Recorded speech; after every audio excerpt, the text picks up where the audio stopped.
بسم اللہ الرحمن الرحیم۔ اللہ کے نام سے شروع جو بڑا مہربان نہایت رحم والا ہے۔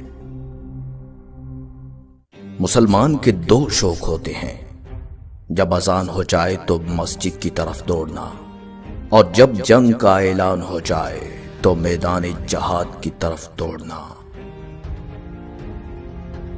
ہم اپنی طرف بڑھے ہاتھ کو کبھی خالی نہیں لوٹاتے، دوستی کا ہاتھ ہو تو ملا لیتے ہیں، دشمنی کا ہو تو کاٹ دیتے ہیں۔ پوری دنیا بھی اگر خلاف ہو جائے، یہ نہیں ہو سکتا کہ ہم کسی ظالم کا ساتھ دے دیں۔ جہاں انسان جاتا ہے وہاں اس کا رزق پہلے پہنچ چکا ہوتا ہے۔ ہمارے اسلاف کی داستانیں بچوں کو سلانے کے لیے نہیں بلکہ مردوں کو جگانے کے لیے سنائی جاتی ہیں۔ تلوار اس کے ہاتھ میں سجتی ہے جسے چلانی آتی ہو۔ شکار جنگجوؤں کو زندہ رکھنے کا بہانہ ہوتا ہے۔ تمام جہان بھی اگر ظالم ہو جائے تو بھی ہم ظالم سے ڈرنے والے نہیں۔ کیا آپ مجھے ڈرا سکتے ہیں؟ میری ایک زندگی ہے اور وہ میرے خدا کی ہے۔ میں مظلوم کی حفاظت کروں گا چاہے وہ میرا دشمن ہو، لیکن میں غدار کو معاف نہیں کروں گا چاہے وہ میرا بھائی ہو۔ فتح ہمیں تکبر یا کاہلی کی طرف نہیں لے جائے گی۔ ہم 1000 قلعوں کی بجائے ایک دل جیتنا پسند کرتے ہیں۔ ہمارا مقصد انسانیت کو ساتھ لانا ہوگا۔ میرے رب مجھے اپنی انا کا غلام نہ بنائے اور شیطان نہ دوستی کرے۔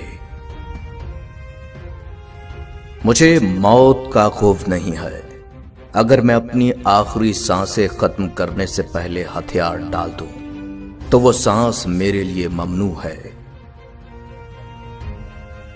بہادری سے مرنے سے بہادری سے جینا مشکل ہے۔ ہم دونوں کی اور سختی کریں گے۔ خدا سب کچھ دیکھتا ہے اور وہ تمہاری قربانی سے واقف ہے۔ ہم خدا کے انصاف کو عام کرنے کے لیے زندہ رہتے ہیں۔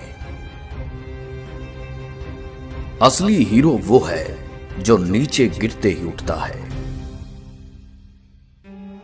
مایوس نہ ہونا، اختیارات کی اس حیثیت پر بیٹھے ہوئے اپنے آپ سے لطف اندوز ہونے کی بجائے جو بدنامی اور خیانت پر مبنی ہے، اس سے کہیں زیادہ قیمتی ہے کہ کسی تاریکی میں ڈال دیا جائے اور الحق کا ساتھ دیا جائے۔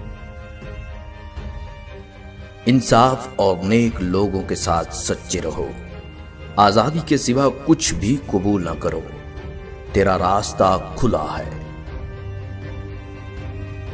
ہم جانتے ہیں کہ ہمارے مرنے کا مطلب یہ ہے کہ ہم خدا کے ساتھ اکٹھے ہو جاتے ہیں، لیکن ہم خدا کے لیے، ریاست کے لیے زندہ رہیں گے۔ جو بیج اپنے خول کو گلنے نہیں دیتا وہ پھل نہیں اٹھا سکتا۔ جب تک ہم اللہ کے راستے پر چلیں گے کوئی بھی ہمارے گھٹنوں کے پاس نہیں لا سکتا۔ میں صرف ظلم اور غداری کا دشمن ہوں۔ صبر تلخ ہے لیکن اس کا پھل میٹھا ہے۔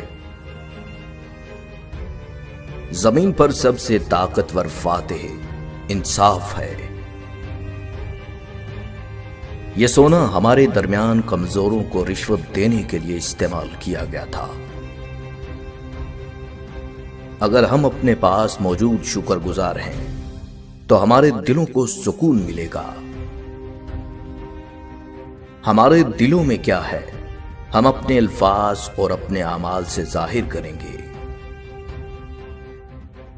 وہ جو اللہ کی طرف ہیں وہ ان کو کبھی